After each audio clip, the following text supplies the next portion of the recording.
You're listening to Sox in the Basement, a production of the Broadcast Basement Limited, where every show is 30 minutes of good and comes from a basement bar on the south side of Chicago. Pull up a stool, pour a cold one, and join us right now for Sox in the Basement. Heard everywhere podcasts can be found, and always at soxinthebasement.com. Welcome to 2025, White Sox fans. How was your 24? Like, here's the thing, bud. I've been kind of thinking about it this week. The comparison to the White Sox and my own personal life. Like, Sox in the Basement has been around now. This will be our 7th year at some point here in 2025. And we only made it this far because of the listeners that are out there listening to this show right now. And we love you and we appreciate you. We are one of the longest independent White Sox podcast out there in terms of how long we've been around. We get a ton of listeners. We're very appreciative of it, and I am going to work very hard to step up my game here in 25, because 24 was a battle for me. Like, here's the thing, 23 was really hard. 23 for me was the death of a marriage. It was just me looking in the mirror saying, can I continue to run this business that I started out of nowhere, the Broadcast Basement? And can I be profitable enough that I can support my family? Because the kids are going to be with Dad, the way that everything went down. And I'm not going to get into it, but that's how this is going to go. And will I be able to pull all this off? Can I keep the house? And that's what 24 was for me. 24 was a fight, personally for me.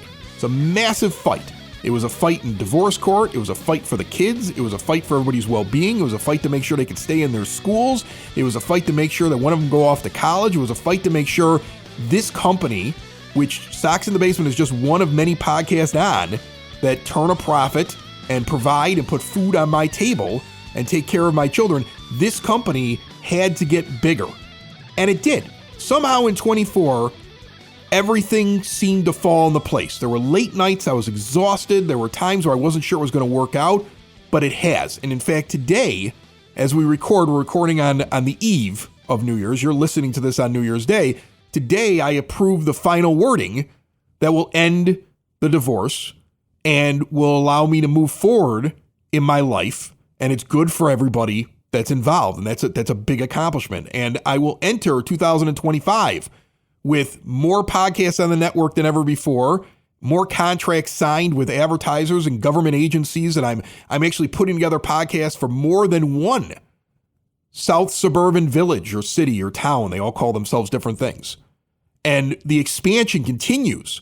And 2024 was about survival. It was rough, but it was about survival. And I look at the White Sox a little bit like how I look at 25 for me. Like, 25 for me is possibility. Like, you're not going to instantly jump in there and be on a yacht, right, Ed? Like, I'm not going to like walk into 25 and by April it's going to be me and like 7 supermodels riding through the Riviera. Like, that's not happening. Just like the White Sox aren't competing in 2025. That's not happening. But the base was built. The battle happened in 2024. The front office changes that were made by Chris Getz and the structural changes and getting over the stuff that the old man was doing. I'm going to move the team. He's slashing payroll, but he's still stuck in his old ways. And now we hear about the presentation and the idea that you need to change things. And now Marco Patti's out and they change how things are going with the international scouting. And they change how things are happening in the building. And different people now report to different people than they did before. And there's accountability, supposedly. There's hope. And that's what the White Sox are in 25. They have hope. Just like I have hope, they have hope. Because there's endless possibilities for good. And that's what my 25 is, and that's how I'm kind of looking at the White Sox. It's not going to happen overnight. But when you look at the farm system, when you look at some of the players, and we're going to get into it today because there's some interesting articles out that really put into perspective some of the players that have been added into this system over the past year and what they could do for this team. And you look at what could happen down the road. I feel positive about 2025, even though I know most White Sox fans still feel the sting of 24. And yes, I feel the sting of 24 as well. But I'm going into 2025 with my sunglasses on because there's a little bit of brightness. Well, okay, so what you're talking about there I don't even know what I'm talking about, Ed. I'm just ranting. It's New Year's Day. I'm on a New Year's Day rant. You're talking about it being darkest before the dawn. Right. Well, that's the thing. It is what you're saying. You personally had a 2024 that at times was really, really, really bleak. Dark, baby. And it was dark. It was dark. It was dark. And the White Sox had the darkest season in Major League history. I mean, and it's really, really bleak when you look back at the 2024 White Sox and you look at what they were, right? Because that's all you can do is kind of look at what are they on the field and what do they represent. And you had an owner that just did not seem to care. He's more worried about putting on a show about, moving to Nashville. He's more worried about, trying to find a neighborhood in Chicago that he could move the stadium to, seemingly in response to the fact that the Bears were going to move out of Soldier Field. You have quietly, and you and I have talked about what Chris Getz did to the front office. Quietly, what Chris Getz did was something that, had this been done, had this been accomplished, had there been a philosophy and a plan and an understanding of how Jerry's going to operate. 10 years ago. Going back 10 years ago, this whole thing that just happened in the beginning of this decade would have gone a lot differently, I think.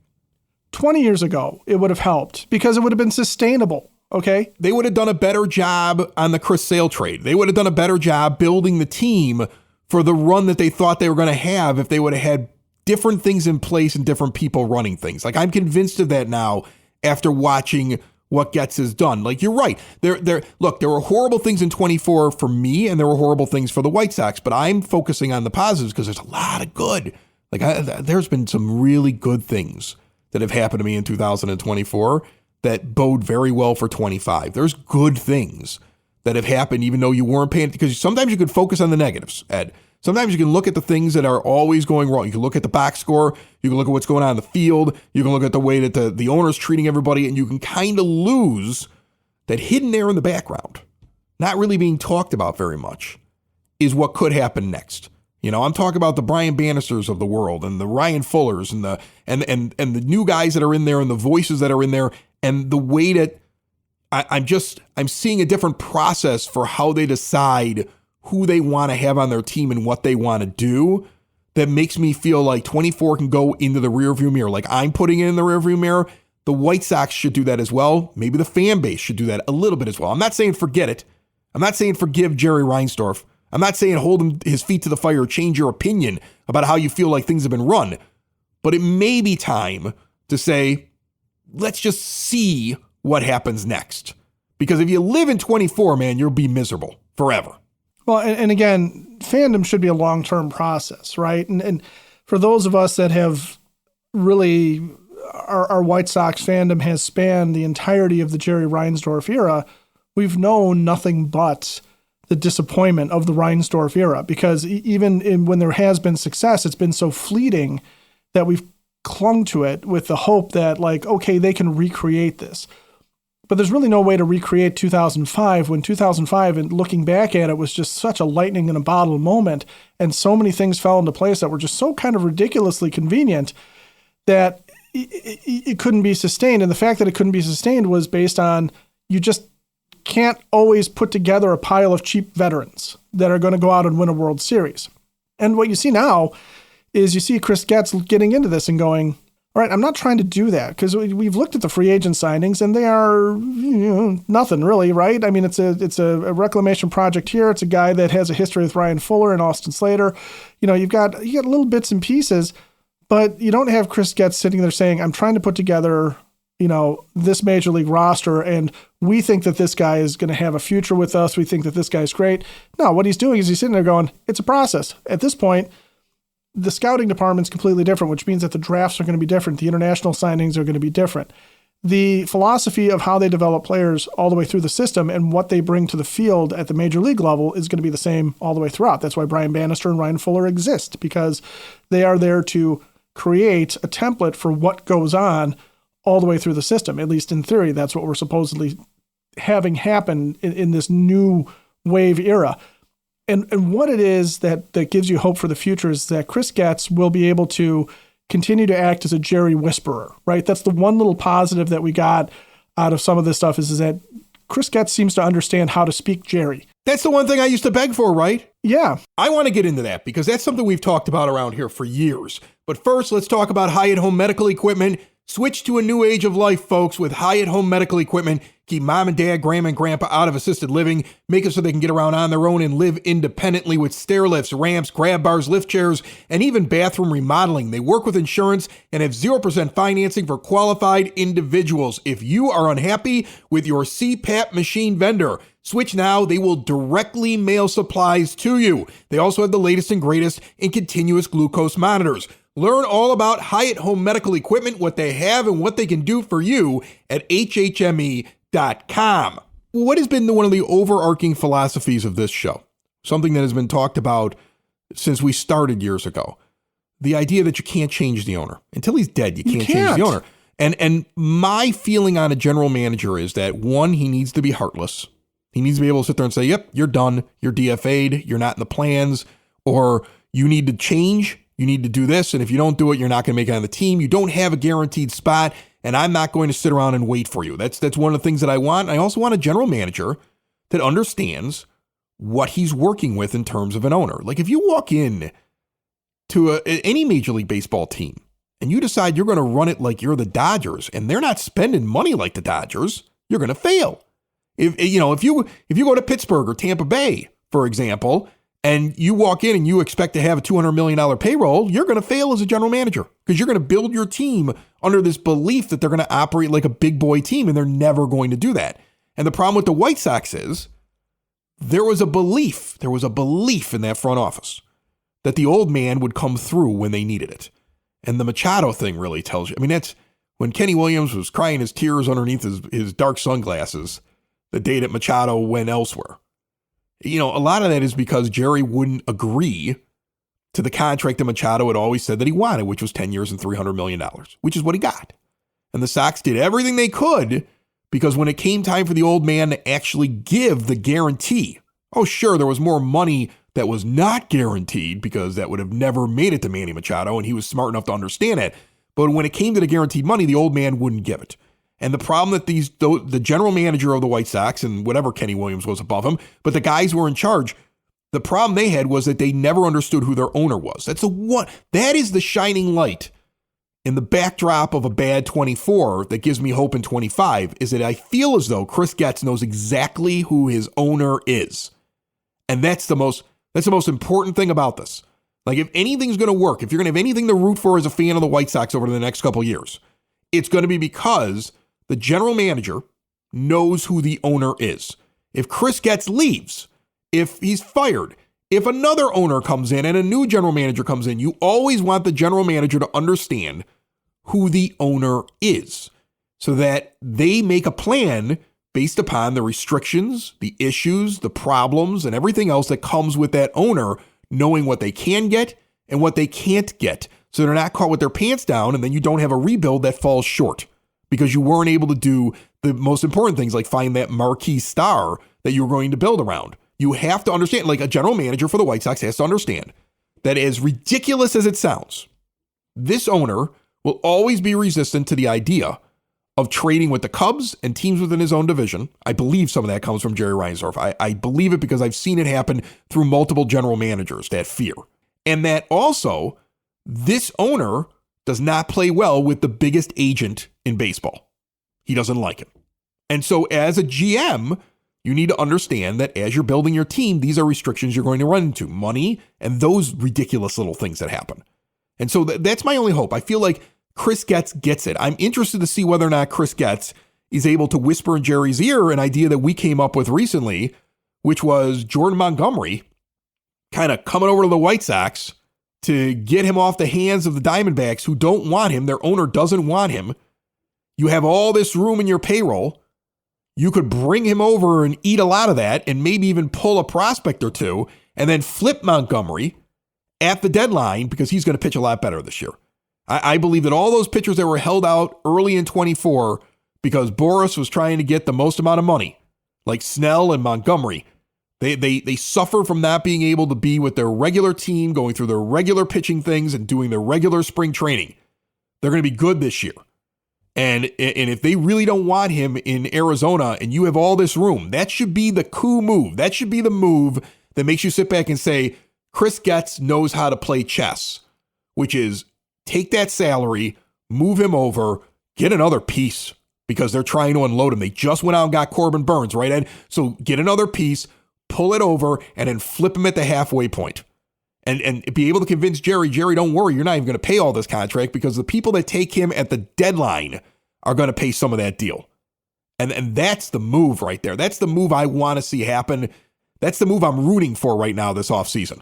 Yeah, well, and if they can come up with a trade, and Corbin Burns going to the Diamondbacks, everyone's like, oh, I don't understand that. Well, and then you read that, yeah, okay, Corbin Burns just wants to live in Arizona, and that's why he went to the Diamondbacks. It's like, okay, well, it doesn't matter. Who gives a crap why Corbin Burns went there? Now the question is, does it open up an opportunity somewhere else? Okay, and when you're the White Sox, that's the reality that you're going to be in every offseason, frankly, under Jerry Reinsdorf. And unless a new owner comes in and decides he's going to spend and he's going to be a major market owner, under a Jerry Reinsdorf regime, under this small market mentality, you're always going to be looking at not what are the big moves and can the White Sox be there. That's where Kenny Williams fell on his face so many times, was he was never going to be with the big boys, but he always said he had a seat at the table. No, you didn't. Kenny, you didn't have a seat at the table. You were standing by the table looking at them, hoping that one of them would invite you to sit down, and they never did because they knew they couldn't, because you couldn't afford to be at the table. But what you can do as the White Sox, and this is where I wonder if Chris Getz is paying attention, is as these teams that are making the big moves make their moves, does it open up a door? Does it open up a window? Does it open up an opportunity with that team or with another team for Chris Getz to sit there and say, I can fix a problem that created for you, or I can fill a hole that created for you? Burns is a big ticket item for a Diamondbacks team that is not a big ticket spender. Right, and Montgomery took an option that's a huge amount of money that their owner was very publicly vocal. Publicly said, I don't want this man on my team. Right, so he doesn't want him on the team. He thinks he's overpaying him, and he's spending a lot of money, and he could use the salary dump. Now, I'm sure his general manager's like some competitor out there, some team that really needs a Jordan Montgomery might give us something.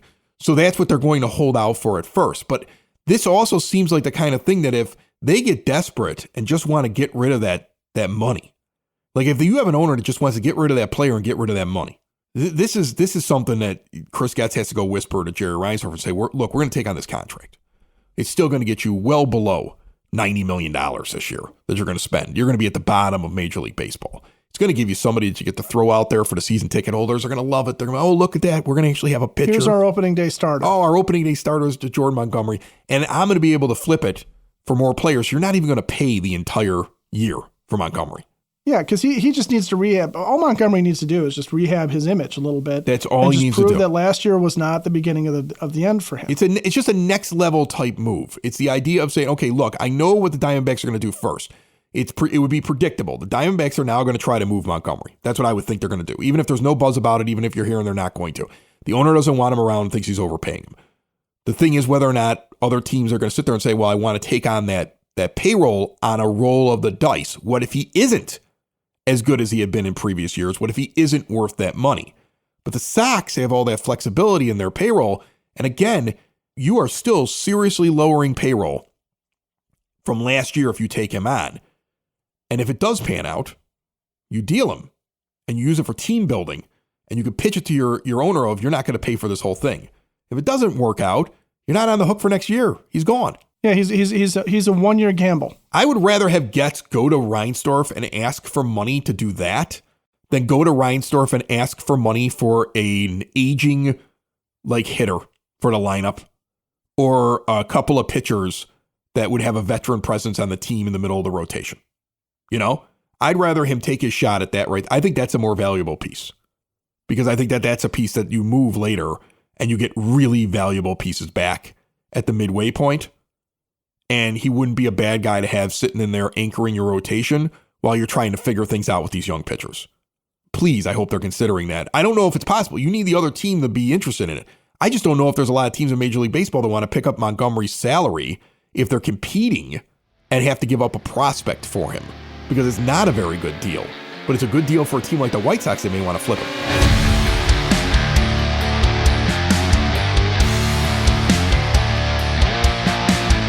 Sox in the Basement listeners trying to make the most of your money, give a call to Tom Walsh, your Edward Jones financial advisor. Located on the corner of 111th and Kedzie, but serving the Chicagoland area, Tom has a get-to-know-you approach and a do-the-right-thing attitude. He's been doing this for decades. It's all about knowing your options when you're investing and planning for your retirement. No matter what stage you are at, it costs nothing to check in with Tom. Give Tom Walsh, your Edward Jones financial advisor, a call today, 773-779-0023. Edward Jones, member SIPC. I looked at CBS Fantasy Baseball to get ready for my new season. Now that my fantasy football season is over and has ended in shambles, again, knocked out in every league the week before the championship game after having just incredible regular seasons and then just getting knocked out, which is just how fantasy football works, right? And Cooper Kupp walk off a bridge and just never come back.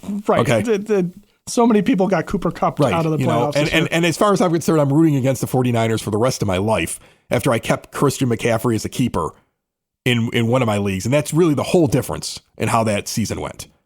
Okay. Oh, yeah. He's questionable. What, for the whole year? For life? Can we be more specific? But now I'm looking at fantasy baseball again. And so I've started to read some articles. And our friend Scott White from CVS Fantasy, who's been on the show before, has put out his top prospects at every position. And I love looking at this stuff and trying to put it through the lens of Major League Baseball and the White Sox in particular. And there's a couple of interesting things that I noticed when he put it out. Now, he's putting out 10 to 15, sometimes in the case of outfielders, 25 players that you as a fantasy baseball fan should be looking at as a prospect that you want to keep track of that may make it to the majors this year, or if you're in a dynasty league, you want to hold on to because they're going to be worth something in the long term. They're going to be very good offensively. They're going to have prominent roles on their team, meaning you can look at like a prospect list. And this is how I kind of differentiate this. You can look at a prospect list and they'll tell you this guy, his arm's good. He's got all the tools. He's got this. He's got to put it together. So that's his value. And a guy like Scott White is going, this is where he fits in his organization. This is how valuable he is. He's actually going to get some playing time maybe. And this is how he may translate in terms of production in the majors. So it's kind of a different way of looking at it. I get excited when I see White Sox players on these lists because it means guys coming soon, guys expected to do well. He might actually produce. Right. He might produce enough to the point where somebody who is a casual fan, we'll call it a casual fan, but somebody who really only looks at the offensive side of things and doesn't care about defensive metrics, doesn't care about the tools that are involved in the arm or the ability to take another base and that kind of IQ. What we're really concerned about with fantasy baseball is, does he put the bat on the ball? Does it go out of the ballpark with some regularity? Does he swing and miss too much?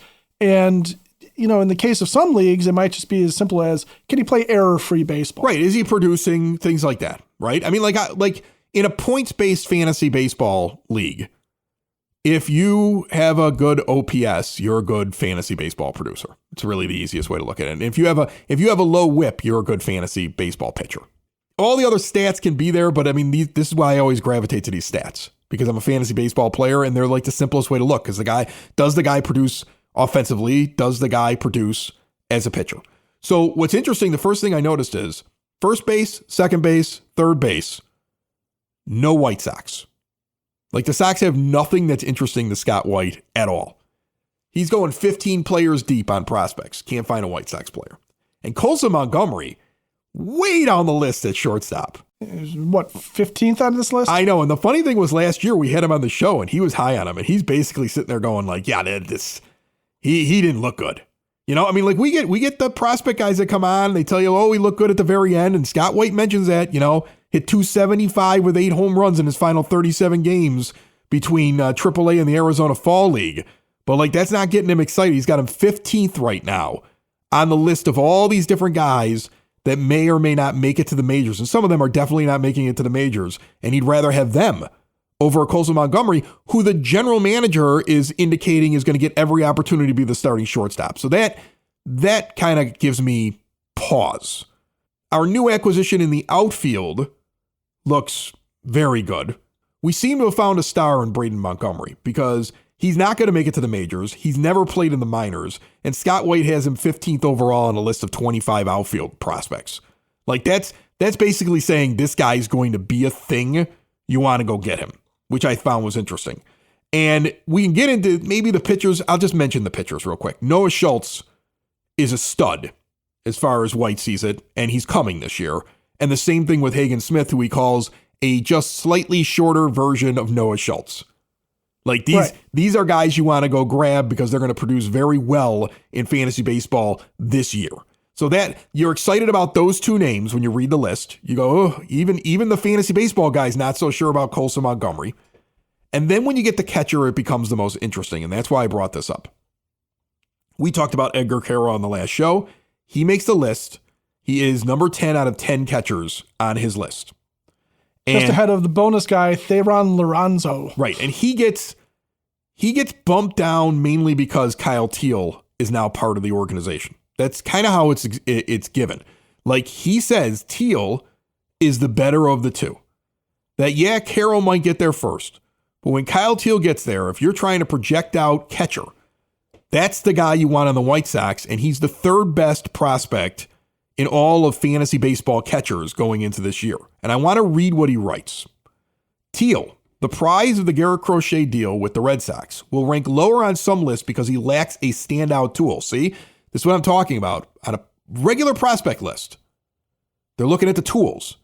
He's looking at what is he actually going to be as a ball player and will he produce stats? I'll continue. He's just so solid in every respect, doing yeoman's work over his 2 years in the minors that I could see him sneaking up on everyone, sort of like JT Realmuto did way back when. He's such a sure thing at such an unsure position that he may become a top 5 fixture by default, perhaps as soon as 2026. Scott White, a fantasy baseball writer, head guy at CBS Sports, and we've had him on before. He's gone through his methods and how he predicts these guys, and he's really good at his job. He's talking about him as a fixture in all of Major League Baseball. An offensive producer that would be in the top 5 offensive producers at catcher by 2026. That's what made me excited today. See, I'm telling you, I enter 2025 with hope. It may be silly hope. There might be somebody sitting there saying, shut up, Chris. I don't want to hear your hope. I want to live in 24 in the darkness. But it's a new day today and a new year, and that gives me hope. Well, and the philosophy switch there, okay, it is right there in front of you, where Edgar Quero is a guy that we were told had a specific tool, his hit tool, right? That's his defense is, but this guy can rake. This guy is going to hit. He's just a hitter. And that's what the Han Williams regime always looked at were the tools. That's why Kenny would say things like, I can walk into a room and tell you who the all-star is going to be, because he's looking at rippling muscles, abs for days, chests, he's looking at that stuff. He's looking at rear ends is what he's looking at, okay, and calves. What does Kyle Teal represent? What was Chris Getz thinking when he got him? He's looking at this guy going, dude, he's got an all-around game. He's pretty good behind the plate. Is he great? No. Does he have a standout arm? Does he have a standout framing? No. It's not about the one tool, but he's a good, solid all-around catcher defensively. And offensively, he does everything pretty well. He hits for decent average. He'll hit for some decent power. He will strike out not as much as you'd be worried about, but not so little that you can sit there and say it's anything, amazing to watch. He's just a good all-around ball player like a JT Realmuto, right? And if the White Sox had 9 guys like that on their team, that's a competitive team. That's a really competitive team. If you've got 6 or 7 guys like that, that's a really competitive team, especially if the other 3 to 4 guys that you're talking about in your lineup, if you include somebody that's a bench player that's rotating in a lot, you're looking at if those guys have the exceptional tools. If you've got one of those guys, it's like a 40 home run threat every year. Okay, and that's his big tool. All right, that helps supplement if you've got a bunch of good all-around ball players. If you've got a guy that's a speedster, that'll get on base and can steal a base at a whim, and that's his major tool, but he can't hit the ball out of the infield hardly. Okay, well, that can be a useful thing. That can be a useful asset to have that there. If you're carrying a shortstop who is a defensive wizard but an offensive mediocrity, that can be a good thing. That's how roster building works. And so seeing that Kyle Teal and seeing that Braden Montgomery are on these lists for the idea that these guys are solid enough that they are always going to be potential producers. high-end producers in a system that values production, all-around production, more so than one single tool. Because if you look at fantasy baseball, and this is why I think this is a good metric when you and I have these discussions, if you look at fantasy baseball, a guy can hit 40 home runs, but if he strikes out 250 times, he's not worth as much as the guy who hits 25 home runs, but has a bunch of doubles, has a higher batting average, doesn't strike out as much, takes his walks, right? Has that higher on-base percentage or whatever. That's the change in philosophy. That's where, looking at 2025, you might sit there and say, hey, we're really still in the darkness. We're still in that shadow of 2024. We're still wading knee-deep in the muck that was 2024. But long term, there's hope. There's a few pieces that are there. There's some changes that happen. There's something springing up there that it could turn into something really, really special. Yeah. And that's it. I'm telling you, man. I feel like my life is a parallel to the White Sox. Look at the future, look long term, and you can see good things, you know? Sox in the basement. Sox in the basement. Sox in the basement. Sox in the Basement. Heard everywhere podcasts can be found, and always on soxinthebasement.com.